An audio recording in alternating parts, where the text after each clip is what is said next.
So I've been wanting to record a little video for a while now about attention. And I did record a video, it might have been 2 years ago, 1 year or 2 years ago, about the power of attention when combined with awareness and intention. And I want to just go a little bit deeper about it, because attention is extremely powerful. It is basically a direct line into your consciousness. And you know this whole thing about mind, body, spirit. Everything is connected. So what you think, what you feel, you know, your kind of emotional being as opposed to your cognitive being and your physical being, they're all connected. They're all part of the same kind of trifecta, if you like. And then you have attention. And your attention is like, it's like a pipeline into your consciousness, into your spirit. And it's hugely important, hugely valuable. And I don't know if you've ever watched, a couple of years ago, I binged watched Black Mirror. I don't know if you've ever watched Black Mirror, but it's a kind of very dark dystopian sci-fi series. And I binge watched about 3 seasons of it over 2 days. And man, afterwards I was feeling bleak. I was feeling so bleak about everything. And that's because my attention had been purely on this kind of quite dark, negative, cynical sci-fi series. Brilliant stuff, but really quite dark. And it affected my consciousness, my kind of spiritual well-being, if you like. And again, there was another instance of this. Watch The West Wing. Loved The West Wing. I don't know if you've ever watched it, but it's one of the best TV shows ever. And caned it. We just binged like on The West Wing. And depending on what was going on with the characters, my wife and I, both of our moods were going up and down based on the storyline of of The West Wing, of Aaron Sorkin's brilliant writing. And it just goes to show, like, where you place your attention has a big influence on how you feel and what you think and all of this kind of stuff.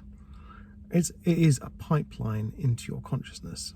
Now, people pay a lot of money to get access to that pipeline. You know, advertisers will spend millions and millions of pounds trying to grab your attention in order to sell you stuff. You know, if they if they connect with your attention, if they grab your attention and get that direct line into your consciousness, and they can tell you enough times and convincingly enough that their product is going to make you happy, make you feel good, make your life better somehow, then chances are they are going to influence your actions. So it's not just about how you feel, but what you do now. So your attention is a really important thing in terms of controlling your actions and what you do. Now, think about this from a political point of view. If someone has a particular ideology and they start shouting loud enough that they grab your attention, and they start saying things that might resonate with you, saying, are you feeling pretty miserable right now? Are you feeling down on your luck? Do you wish you could have more money? Well, you know why you haven't got more money? Well, I'll tell you why. It's because of these people over here, and they're the ones to blame. And suddenly, our consciousness, our cognitive wheels start turning, and we're like, maybe they've got a point. Maybe, coronavirus is a hoax. Maybe they didn't land on the moon. Maybe the earth is flat. Maybe foreigners are to blame for the fact that I've just lost my job and can't afford to keep a roof over my head.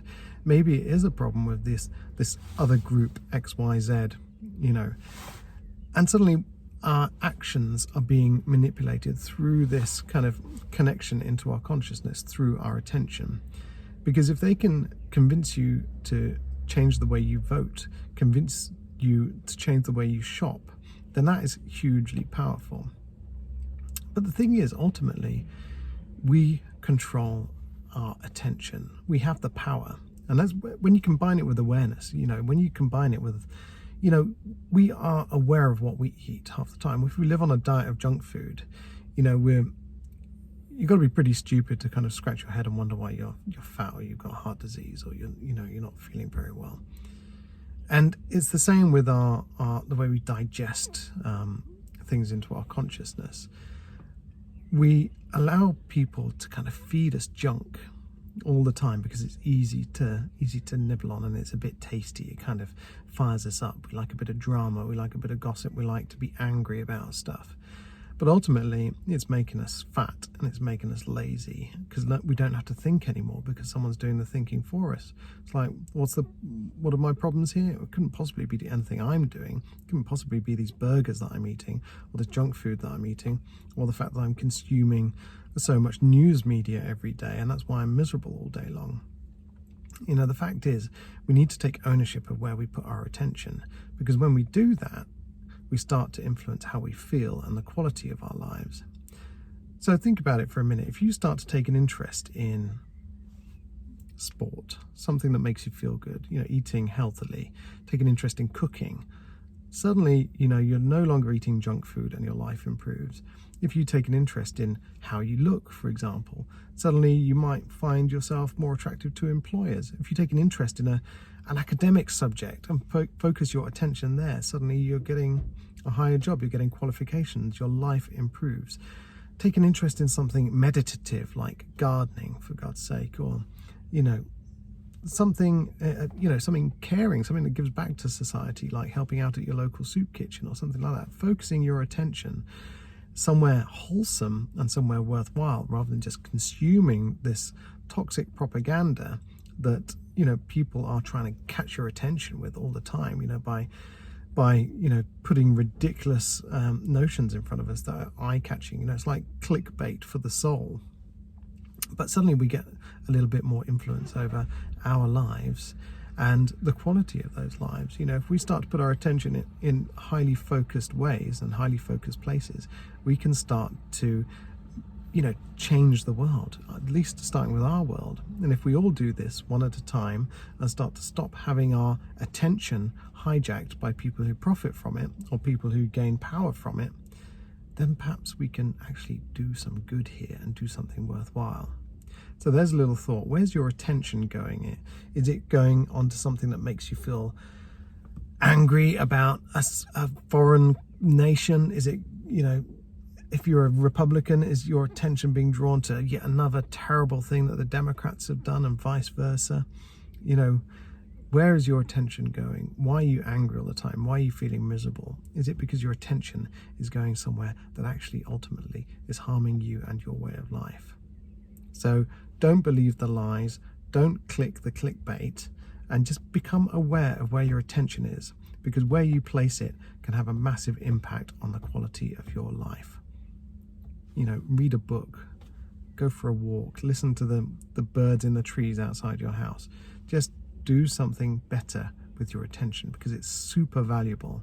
And that's why people are constantly saying, look over here, because they know that they can gain a great advantage from controlling your attention. Because if they can control your attention, they can control what you feel, what you think, and how you act.